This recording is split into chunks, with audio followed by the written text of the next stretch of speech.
Well, I want to do another damn silver update. Anyway, I know I do a lot of these, but it's always been my, not so much, not silver, but basically finance and accounting. So I tend to be focused more this way. But, you know, as far as actually predicting the price of silver, I mean, hang it up. I mean, if you can predict the price of that metal just once in a while, you're filthy rich because that thing's got some serious price movements, and it's been known for throwing people for a loop. But what I found interesting, I know today it was pretty flat and went down a little bit. Palladium and platinum went up. As far as the metals, they went up pretty good. Oil went up. The Dow went up a little bit. But mainly palladium and platinum really recovered. But, the metals have always been known for being extremely volatile, right? So don't depend on that deal. But what I found interesting was like the other night, like after it had the 5% move, over 5% move upward on Friday, as soon as the markets opened up, silver started getting some legs. It was actually over $20 again. Solidly well over $20. So that was fairly interesting. It almost makes you think the 18s was the bottom. But you really do. I got to say this. You know what I almost tend to think? I think with silver, it's going to throw up the bears and the bulls. In other words, the bears think it's going down to 12, 15, 8, 10, whatever. The bulls were thinking that it was going to go not too much below. Well, that was my thought. I thought it was going to go to about 24 and a half, and that was it. And I figured 21, 22 would be the limit. So it threw me off a couple times for sure, because I'm more bullish on the metal, and I'm probably too bullish on the metal, but maybe that, I don't know, I don't want to say, because I'll jinx it. If I say that was it, I'll jinx it. So let's say I don't know, because really, who the hell does know, right? But it did grow some legs, and it got over $20 just recently, solidly over $20. Now, the news for today is that PMI data is coming out again. And it looks like, I'm always getting this new data out, kind of like constantly refreshing it. It looks like in China's really the one that's been taking a big hit, especially like in most of Asia, like Vietnam. Now, Taiwan is up.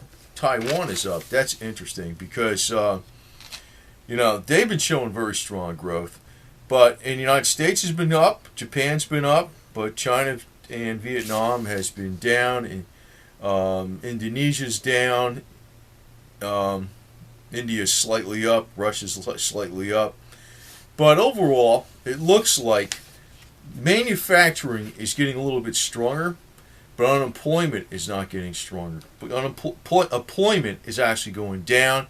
Manufacturing strength is going up. And actually, this PMI data is very, very good indicator of what the overall economy is.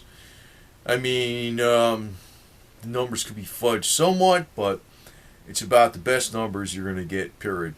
Now, China talking about its 7.5% growth rate. I don't think that's going to continue. I don't think they've ever been achieving 7.5% growth rate for years. It's just bogus. So now they're going to be showing that they're not going to be achieving their goals for the first time in well over a decade. So, that's one of the reasons for the big hit on the commodities. But it's been several reasons. But, as far as in the future, what's going to be interesting is when it comes up with the budgets in the United States, like fiscal years ending.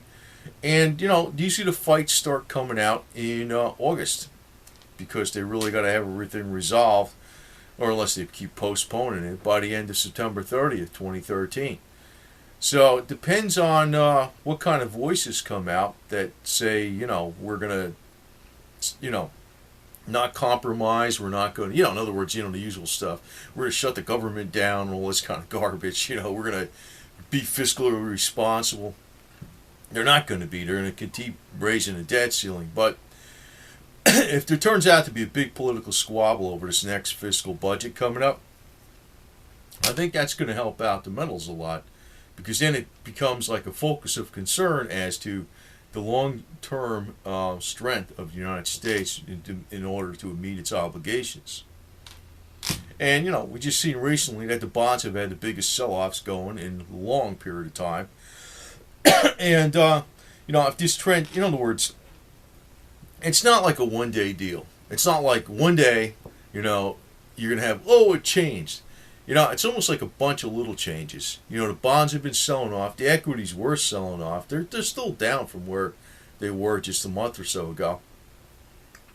I actually see a major danger in the equities because I don't really know what's holding them up because I'm really not trusting these PMI numbers, even though they say they're the best tools that you have to see what's going on in the economy. I don't think they're even that great, to tell you the truth. I wish I can get a hold of that garbage index again. That was actually compiled by Bloomberg one time. That says, how much garbage is being trained in train cars throughout the country. They did it off of various statistics. It's not like an index. You just look up like PMI and go to Bloomberg and look up the global PMI. You can't do this with the garbage index. But if I could find it someplace, I will post it. Because the garbage index, and I saw this it was over a year ago. The garbage index was going down like this, and the GDP was going up. And in past years, the garbage index and the GDP had an extremely high correlation. It's like the more the economy's rolling, the more economy's like really cooking, the more people are throwing stuff away. And, that's almost like thinking outside the box a little bit. And I notice it's old numbers, but I have a suspicion the economy is nowhere near as good as they're painting the picture.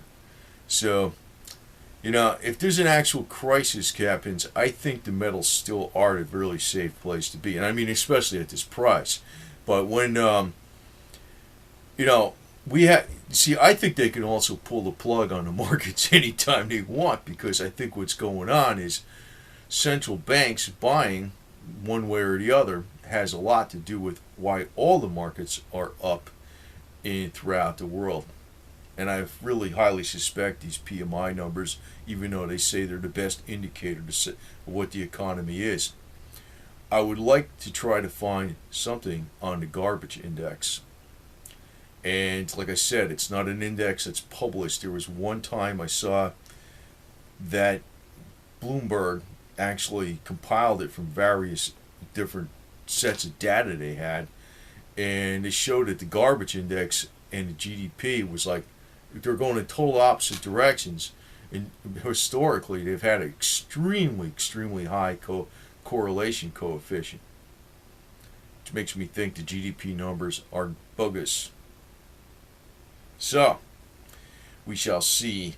But just hang on in there with the metals, because I still think it's going to be a long summer before you see any type of real price movements upward. I think it's going to come about when they start fighting. The budgets become, the new fiscal year becomes on the horizon, and they start fighting over, what the budget's going to be. Because you got to remember, Moody's has warned them already. It's like in other words, you hear that news last year. You hear it back in, November of 2012 or October of 2012, what Moody's might do, and it might, if they don't straighten out the budget and have the budget cuts, if they can't figure out what the hell they're going to do. And now it's all quiet. But in the background, all these things are still applying. And they're reality.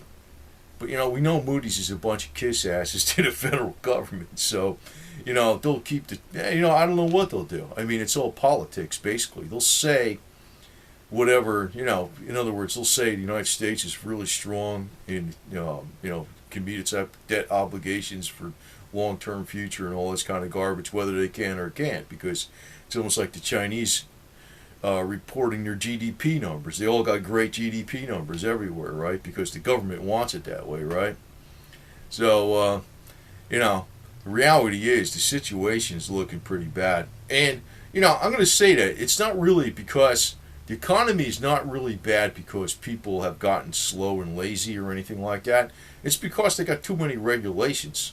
They got regulations in everything, man. It's gotten to the point where people just can't produce and pick up a hammer or pick up a wrench or do whatever they got to do without complying with 50 tons of paperwork that interfere with what they're actually producing. And I'm just saying, it's 101 common sense. That really is a lot of what's going on in the world. We got an over encroaching bureaucracy going on. It's not so much like there's just this big collapse coming and the end of the world is coming. No, it's because we got these freaking pointy head control freak bureaucrats all over the place, freaking making everybody comply with this bullshit, and they just can't produce something because they're complying with bureaucratic garbage. That has a lot to do with why the economy is screwed up. And that actually has a lot to, if you think about it, think about all the tax regulations out there, all the bureaucrats that have to, comply with IRS code and, different codes that are out there. Actually, if you look into business, holy shit, there's so many freaking types of insurance you have to comply with, safety regulations, inspections. You freaking name it, man. It's so ridiculous, and it's like you're trying to produce widgets or do this or provide this service, and you got to deal with all this other garbage before you can even put the product out. That, in short, is really why the Western economies have taken a big hit. Don't think it's over wages; it's over excess regulation. So I want to leave you that thought, but I suspect, I also want to say is I suspect the PMI numbers, even though they say they're the best tool that we have, because I just remembered it's old history though about the garbage index, but I suspect that the same situation's going on today. People are actually hoarding cash, tightening their belt, and they're not spending on new big ticket items. So, and they're trying to get them to do so by keeping interest rates as low as possible. Like the real estate sector and stuff like that. So, and just hang on with those metals. The few, the proud. The few, the proud are the only ones going to be hanging on with those metals because the rest, they can do what they want. They can, they don't want to buy silver. They don't want to buy gold. They don't want to do this or that. And it's fine by me. I'm not out there to save them, but I think it's still a very smart idea. Be hanging on with the metals, and you might be in for a surprise on the way up at some point in time. As far as it going down more, I don't want to say, because if I say I don't think it's going to go down, I might be jinxing it. So keep that in mind. Let's just hang loose.